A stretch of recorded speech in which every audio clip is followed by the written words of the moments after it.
नमस्कार, मेरा नाम पंडित हरीश कुमार शास्त्री, जानकी ज्योतिष केंद्र। मैं आज आपको कुछ एक ऐसे योग बताने जा रहा हूं जो कि अगर आपकी जन्म कुंडली में है तो वह आपको बहुत से अधिक एडवांस सोचने की प्रवृत्ति और कुछ ऐसे प्रभाव आपको देगा जिसके कारण से आप जहाँ होंगे वहाँ के आप किंग, बहुत बड़े एक लीडर, एक बहुत बड़े एक जिसको हम कहते हैं एक मोटिवेशन स्पीकर के रूप में आप जाने जाओगे। हमारे ज्योतिष शास्त्र के अनुसार हर एक ग्रह की प्रवृत्ति और हर एक ग्रह का अलग अलग प्रभाव होता है। कई विद्वान संत मुनि ऐसे हुआ करते थे कि वो आपके चलने से, आपके बैठने से, आपके बात करने से और आपके भोजन करने से भी आपके कौन सा ग्रह अधिक बलवान है और कौन सा ग्रह आपको कमजोर है वो भी बता दिया करते थे। उन्हें हमारे शास्त्रों के अनुसार और सनातन धर्म के अनुसार संत मुनि की उपाधि दी जाती है। मगर अगर आपके जीवन में कुछ ऐसे ग्रह है या कुछ ऐसे प्रभाव है जन्म कुंडली के अनुसार या हस्तरेखा में कुछ ऐसी लेखाएं हैं जो आपके उन ग्रह को प्रदर्शित करती है, मानो या ना मानो आपके जीवन में बहुत तरीक एक ऐसा एक पीक आएगा जो आपके जीवन को बदल देगा। आपने कई लोगों को देखा होगा कि उनकी शुरुआत एकदम शून्य से होती है। कई लोगों को जीवन में बहुत अधिक संघर्ष, बहुत अधिक मानसिक पीड़ा और बहुत अधिक कुछ ऐसे दौर से गुजरना पड़ता है। जब वह इस चीज़ को निकाल देते हैं तो वह एक बहुत बड़े लीडर या एक बहुत बड़े स्पीकर के रूप में जाने जाते हैं। अगर आपके जन्म कुंडली में ऐसे योग है तो आप देखिए कहीं आपका जीवन इस दिशा में तो जा रहा है तो आप परमात्मा को धन्यवाद कीजिए, भगवान शंकर देव का रुद्राभिषेक जी भर के कीजिए, क्योंकि यह जीवन में आने वाले योग और ऐसे संघर्ष बहुत कम लोगों को प्रदान होते हैं। जैसे कि कुछ ग्रह की युक्ति है, अगर आपके जीवन में, अगर आपके जन्म कुंडली में ऐसी युक्ति है तो आप बहुत बड़े विद्वान और बहुत बड़े प्रवक्ता बन सकते हैं, जैसे कि सूर्य, शुक्र, मंगल। अब आपको बताऊंगा कि सूर्य, शुक्र, मंगल यानी त्रिग्रह, जिसको हम कहते हैं तीन ग्रहों का योग, अगर आपके जन्म कुंडली में तीन ग्रह है एक साथ या दो ग्रह एक साथ है तो किस प्रकार से आपको लाभ देंगे। जैसे सूर्य हमारी जन्म कुंडली में स्वाभिमान, आत्मा का कारक, पिता का कारक, प्रवक्ता यानी शब्दों को सही प्रकार से सांचे में ढालने की कला को सूर्य देव कहते हैं। जैसे कई लोग एक ऐसे कलावान होते हैं जो पत्थर से मूर्ति बना देते हैं, उनको हम कहते हैं कला। और कई लोग खराब मूर्ति को भी ऐसे ही सांचे में ढाल देते हैं कि वो जो नई मूर्ति है तो उससे भी अधिक सुशोभित लगती है, उसको हम कहते हैं सूर्य ग्रह। सूर्य यानी अहंकार, सूर्य यानी स्वाभिमान, सूर्य यानी बातों को सही रूप से प्रवक्त करने की कला को सूर्य देव कहते हैं।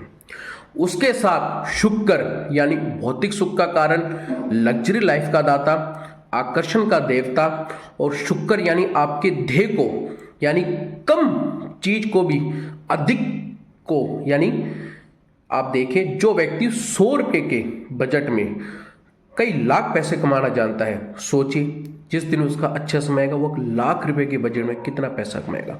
शुक्र उसको यहाँ एक प्रवृत्ति देता है।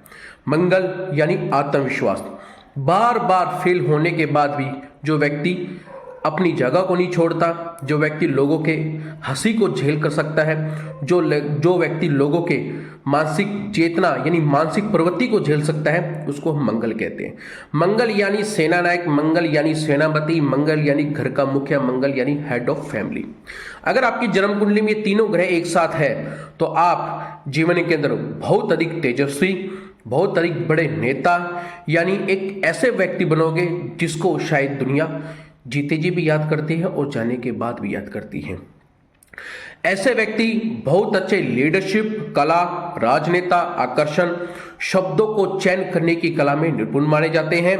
यह योग खासकर राजनेता, सेना के अधिकारी, क्योंकि मंगल सेना के अधिकारी, अगर ऐसे व्यक्ति किसी फील्ड में जाते हैं, खासकर एक योद्धा के रूप में यानी कोई डिफेंस में जाते हैं, तो ये एक बहुत बड़े पद पर चयन होते हैं।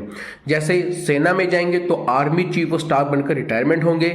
यदि ये किसी पुलिस लाइन में जाएंगे तो बहुत बड़े नेता माने जाते हैं, क्योंकि इनका मंगल सूर्य शुक्र के साथ देखा जाता है। अगर आपके कुंडली में यह योग है तो आप परमात्मा को धन्यवाद दीजिए, क्योंकि ऐसे व्यक्तियों का जीवन, अगर मंगल आपकी जन्म कुंडली में तीनों ग्रह के साथ है, अगर मंगल आपका अस्त है, वक्री है, तो आपको जीवन की तरफ बहुत अधिक फेलियर देखने के बाद सफलता मिलेगी, क्योंकि यहां मंगल आपको कई प्रकार के अनुभव पहले आपको देगा, बाद में उसी अनुभव को लोगों को बताने की कला को मोटिवेशन कहते हैं। यानी मंगल आपको 1000 बार फेल करके फिर एकदम से आपको पीक देगा, तो ये मंगल का कारक माना जाता है। अगर आपकी जन्म कुंडली में सूर्य शुक्र मंगल यानी तीनों ग्रह जागृत है, युवावस्था में है, तो बहुत अधिक लाभ होंगे। अब जानते हैं कि सूर्य मंगल शुक्र कौन से प्रसिद्ध व्यक्ति की कुंडली में थे जो उनके जीवन को बहुत अधिक लेके गए, यानी बहुत अधिक ऊंचाइयों पर लेके गए, वह सभी के एक आइडल बने। जैसे शिवाजी के यानी छत्रपति शिवाजी, जिनकी जन्म कुंडली में सूर्य मंगल शुक्र के कारण बहुत अधिक एक अच्छे पर्वती के माने जाते थे। अमिताभ बच्चन, इंदिरा गांधी और रजनीकांत, क्या आपके ग्रह आपको इस तरफ इशारा करते हैं? देखिए, और आपके जीवन में इन्हीं की तरह आपके जीवन में अलग प्रकार से एक चेतना आएगी और आप बहुत आगे बढ़ोगे। अगर ये ग्रह आपको अशुभ फल देते हैं तो सूर्य देव को जल दीजिए, बड़ों का सत्कार कीजिए, मंगलवार के दिन सुंदरकांड का पाठ कीजिए, और शुक्रवार के दिन व्हाइट वस्त्र और इत्र अपने कपड़ों पर लगाइए, और जहां आप पूजा पाठ करते हो वहां भी इत्र का इस्तेमाल कीजिए, क्योंकि तीनों ग्रह का संगम आपको जीवन को त्रिवेणी बना देगा। नमस्कार, मेरा नाम पंडित हरीश कुमार शास्त्री, जानकी ज्योतिष केंद्र।